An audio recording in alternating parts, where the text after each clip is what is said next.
Hi, my love. Welcome to the Godly Femme podcast. My name is Chumoke Win, and here we discuss all things Christian hypergamy, leveling up, and godly femininity. Check us out at godlyfemme.com.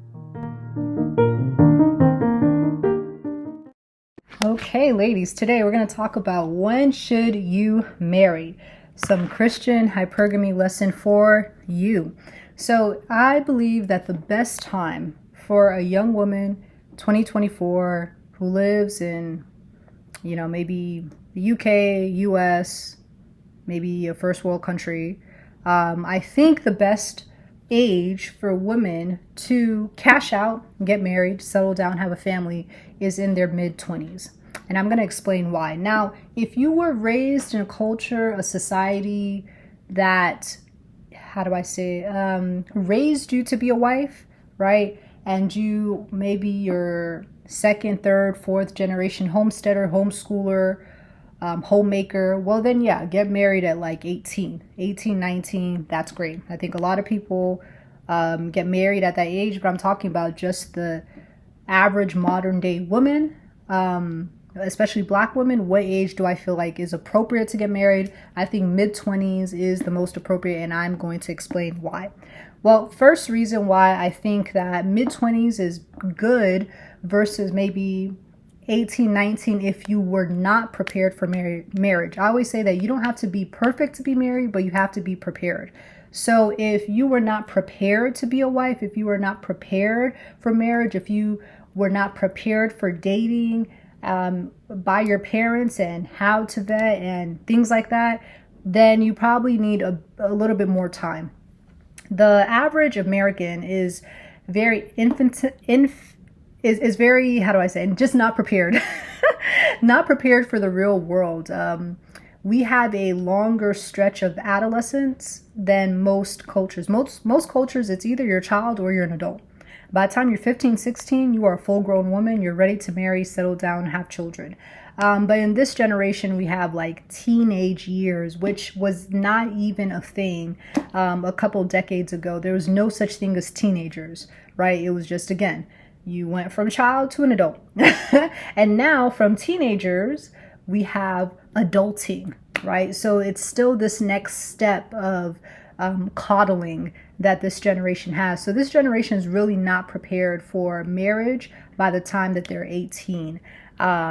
15, 16, 18, by their teenage years, most people are not prepared for marriage. But if you are, then that's great. Go ahead and marry younger if you want to. I do think too, when you look at divorce statistics, there's a high rate of divorce for people who marry too young because, like I said, they're not prepared for marriage. But I do think that with age comes more maturity, especially for women. So here is a few more reasons why I think mid-20s is a sweet spot for young women to marry. The next thing is that you have the highest bargaining power in your 20s. Don't let people lie to you and say that 30s is the new 20. No, it's not. Okay. You know why? Because your body did not change. Women have what is called a 15-year window of this is your ideal time to marry and settle down and have kids, right? Obviously, you can have kids after 35. Obviously, you can get married after 35 and still have healthy kids, a healthy marriage. But things change after 35. We're talking about like dating dynamics, right? It changes. After 35, things begin to change for women, and things, start to shift, and the way that you date has to shift. After you get to 35, this is where women start panicking. This is when a woman realizes, oh snap, I had a biological time clock this whole time. And this is where all the lies and everything starts crumbling down, and she realizes, oh wait, hold on, no one is coming to save me, right? Because there's this assumption that, hey, if I just exist, then someone is just eventually going to come along and a Prince Charming is going to come and marry me. That is very Disney, but that's not kingdom. Okay, so I'm putting you young ladies on so that you can be prepared. But like I said, you have the highest bargaining power in your 20s. Okay, what you'll notice, and I don't want you young ladies to notice this, but once you hit your 30s, this is when everyone is more ready for marriage, even men. Men, I like I always say, the sweet spot for marriage for men is like early 30s. That's when a man has been established, he is more mature, he is ready to settle down and have a family and have kids, right? Usually early 30s is a good spot. However, men in their 30s are not looking for women in their 30s, generally speaking. Men in their 30s are looking for women who are younger, right? So it's not uncommon for a man who's 32 to look for a woman who is 26, 27, right? And like, again, if all things being equal, if he had to pick either a woman his age or a woman who is 27, he picked the woman who was 27. So this is why, again, you have a higher bargaining power because you are younger. Okay, so I always say, do not squander your youth. Don't squander your youth. Don't squander your looks. Don't squander it being a concubine. All right, cash out, be a wife. Okay, this is a great investment for young women. Marriage and a family is a great lifetime investment. So don't think that, oh, the career is the best thing ever. No, sometimes, not even sometimes, for the majority of women, an investment in a husband, a good husband, and children is probably one of the things that she is going to cherish for the rest of her life. Okay, so the next thing is you have an outlet for sex. Okay, so for most of you ladies who are trying to be abstinent, you are you love the Lord. Some of you guys might even be virgins, which I think is great. Like I always tell women, keep your virginity. Don't give it to a man for free 99 and he can't even give you his last name. But you have an outlet for sex. I don't think it makes sense for people, but I'm talking to women. You went through puberty around what, 11, 12, right? Your teenage years. It doesn't make sense to wait 2 years to do what your body naturally wants to do. Not 2 years, I'm sorry, 2 decades. Is it 2 decades yeah, if you went through puberty, yeah, that's 2 decades. That's your 30s, right? I'm like, wait, hold on. Yeah, if you went through puberty around 11, 12-ish, early teenage years, it doesn't really make sense for you to deny yourself for 2 decades, just abstaining when you can just be married and just have a place to have the outlet. Like the Bible says, if you don't have a gift of celibacy, it's better to marry. So if you're not asexual and you are, you have a very active sex drive because your body wants to make a baby, okay? Your body wants to continuously push the human race forward. It is better to just have one person to be able to do that with, right? Within marriage. So you don't want to be sitting here, I have women who come to me and they tell me things like, oh, Chimuke, I've been praying and fasting against lust, and I prayed for God to take away this desire from me, but how do you fight this demon? And I said, okay, when does this demon of lust come? Around the same time every month. And I'm like, girl, it's called ovulation. It's called ovulation. It's called your body has hormones so that you can make a baby. They want you to have sex to make a baby. Okay, that is what your body is doing. Right? We don't want to over spiritualize our own bodily functions. We just want to have a holy and a righteous outlet for it, which the Bible says is sex. So it's better to just have a partner, be married in your mid-20s, than to wait until your 30s, and some women even their 40s, when it doesn't matter as much. It doesn't have as much bargaining power than it does maybe in your 20s. For what? Right? So again, that's another reason why I think women should marry in their mid-20s. Another reason is by this age, most women are done with their degrees, right? You may have done maybe a 4-year degree, maybe even a master's. Okay, after that, right? After that, I think it is good for a woman to settle down. Now, this is my unpopular opinion, but this is just some advice for some young women. I say establish and settle your home first before you go for more rigorous degrees. No one has ever told you this, right? What a lot of women, especially Black women, do, even immigrants, this is what they do.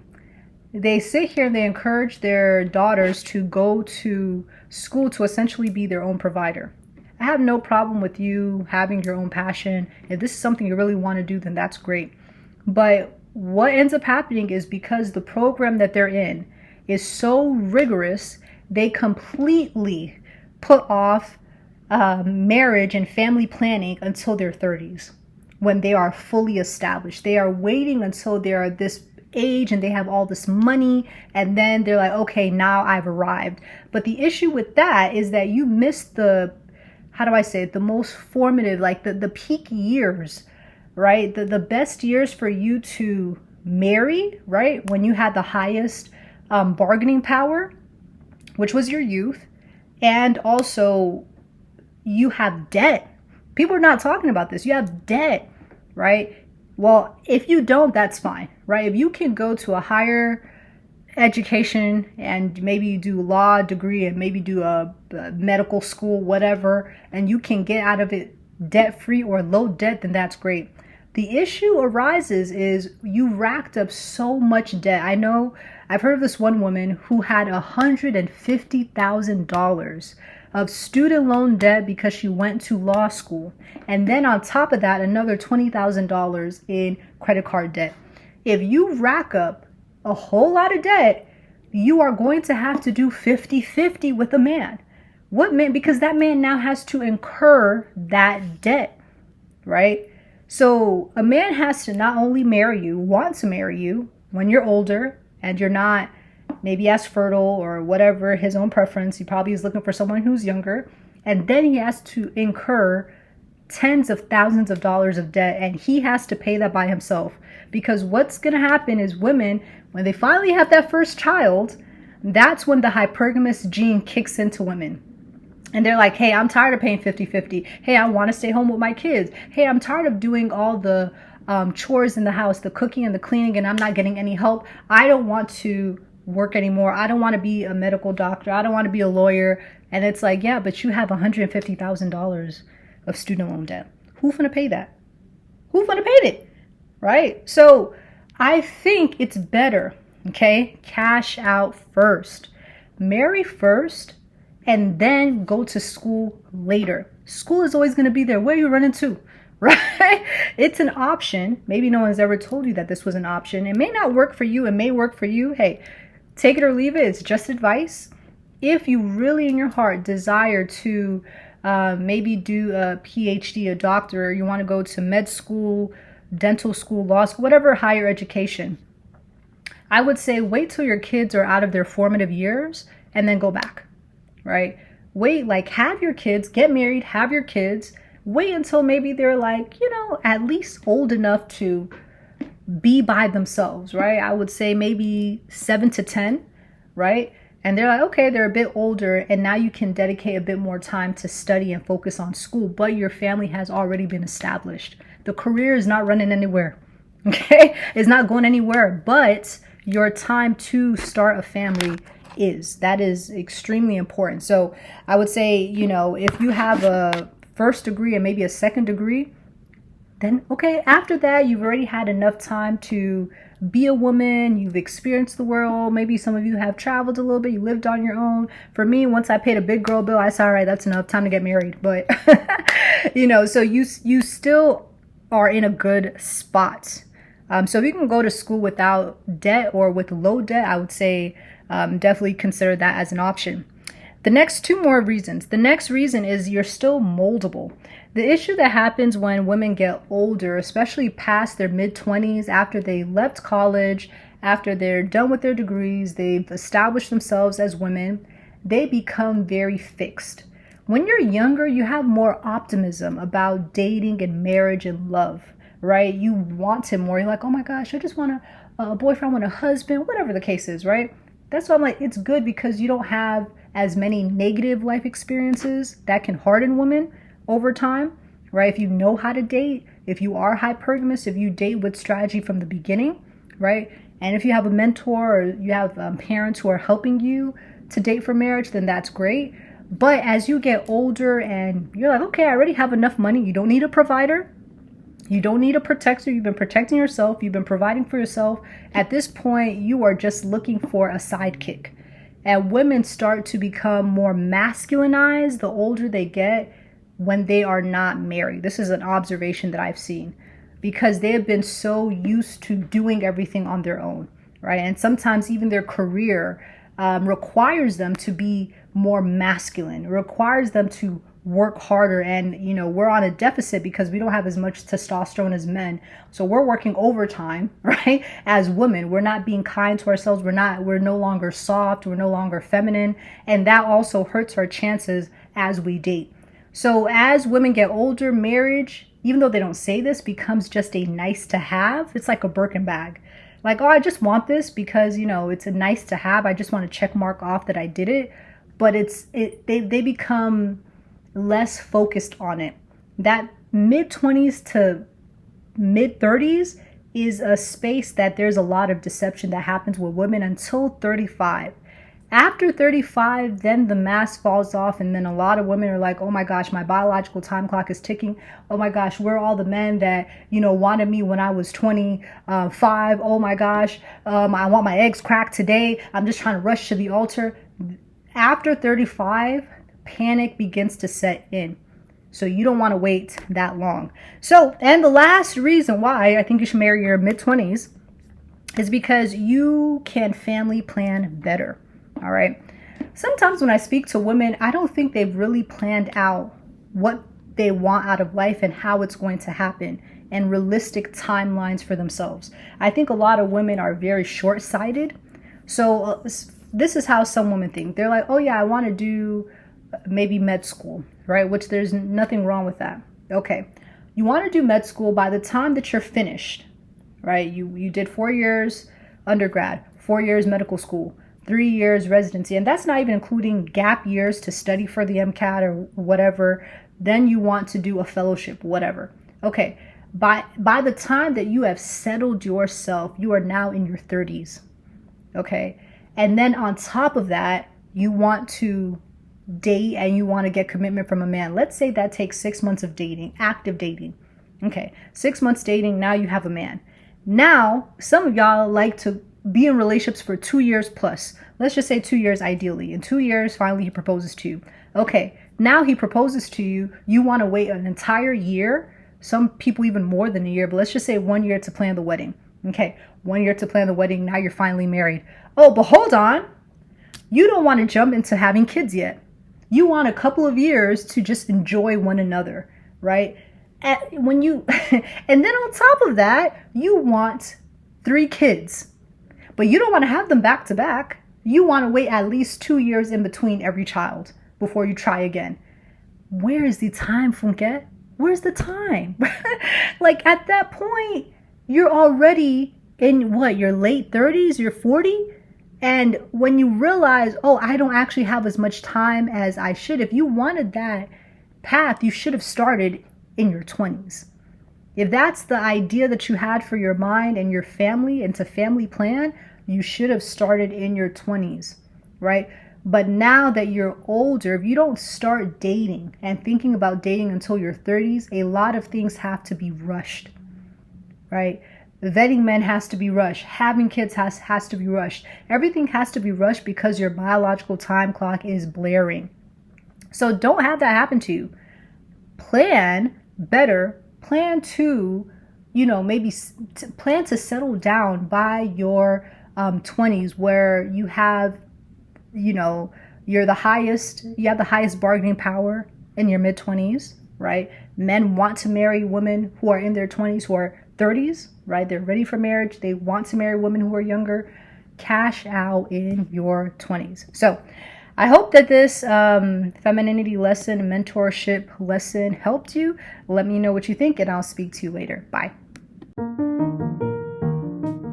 Thank you so much for listening to the Godly Femme podcast. If you would like more help in your femininity journey, make sure that you do sign up for our 7-day Godly Femininity Challenge, and also that you join our free Facebook mentorship group, Black Hypergamous Christian Women. All the details are in the description.